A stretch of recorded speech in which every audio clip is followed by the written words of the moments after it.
I'm Joe Gallimore, Director of Investment Management with Argent Bridge Advisors.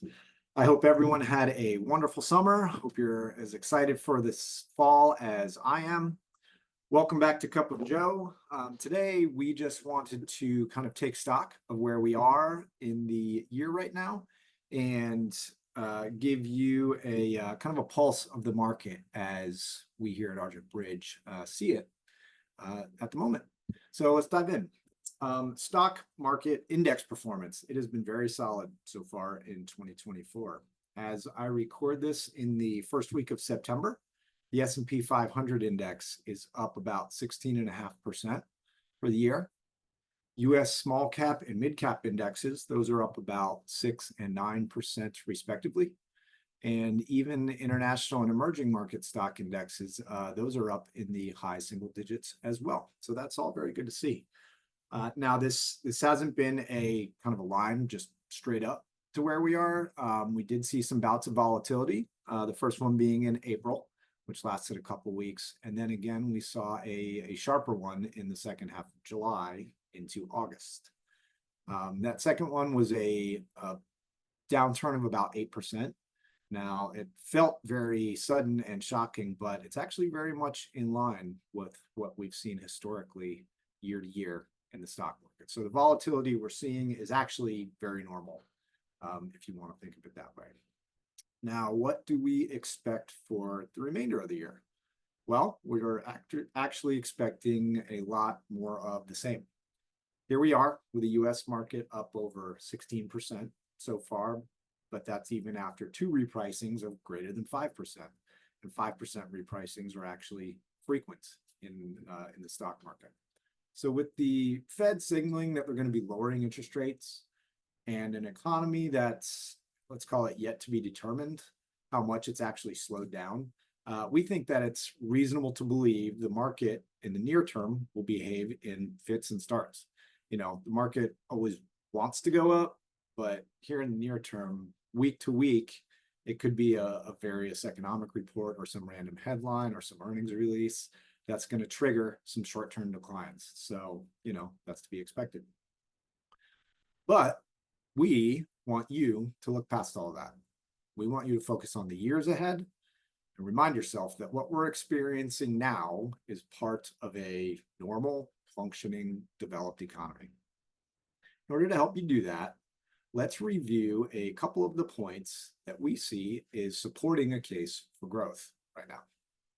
The first one is that inflation is down. I'm sure you've heard all about it all over the news, but yes, inflation has come down into the range that the Fed wants to see. Price increases have slowed down significantly. Now, that's obviously good for the consumer, but it's also good for businesses as well, those businesses that have to deal with input costs. So inflation has slowed. Wonderful. Point number two, consumer spending is staying strong. You know, while consumers may have adjusted to higher prices in various ways, you know, adjusted their spending habits, spending money on different things, the overall rate of spending has actually maintained a steady pace in core sectors of the economy, which is wonderful to see. Now, this is also good for businesses because that fuels profits naturally, but the focus on profits is good because that is the long-term driver of stock returns.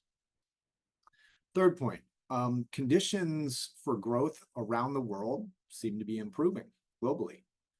There are multiple central banks that have already started lowering their interest rates, and conditions in many countries have already, you know, turned over a lot where they've seen inflation come way down and their unemployment is stabilizing, which is good for their and surrounding economies. And some economies are even booming right now. Places like Brazil and India are seeing strong upswings. Now, why all this matters is because when the case for growth globally is positive, that opens up the opportunity for returns in your portfolio to come from various places. It doesn't just have to come from US stocks.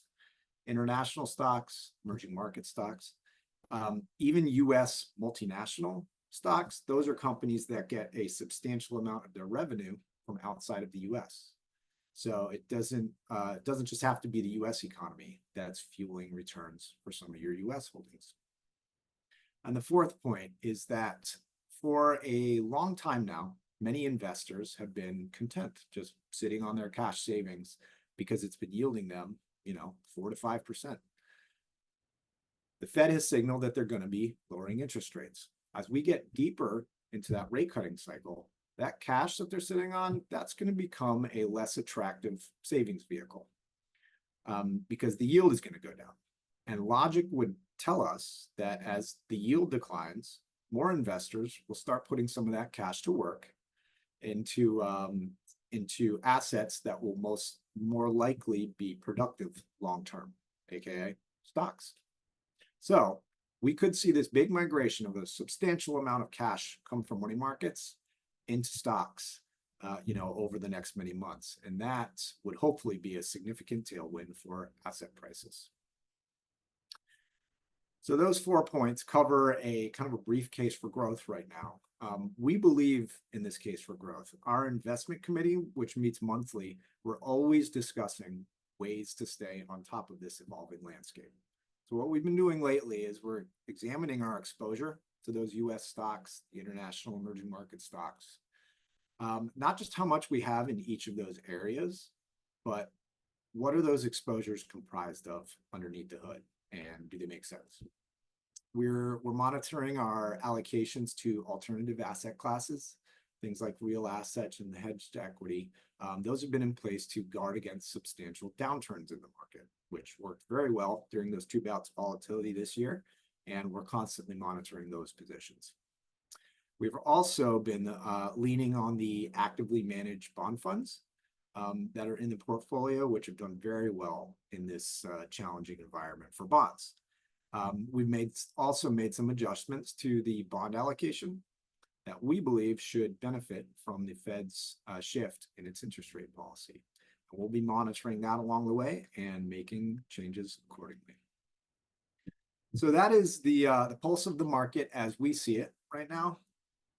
Remember that whenever there's an air of uncertainty about the stock market, or there's an onset of volatility that causes anxiety, it's just the same stuff, different day. The most important thing is to stay invested, stick to your plan, which is aimed at your own goals. Those are the things to lean on. So thank you very much for watching. If you enjoyed this, please go ahead and give us a like on YouTube. We appreciate it. And if you ever have any questions about anything, please reach out to me or anyone at Argent Bridge Advisors. Take care.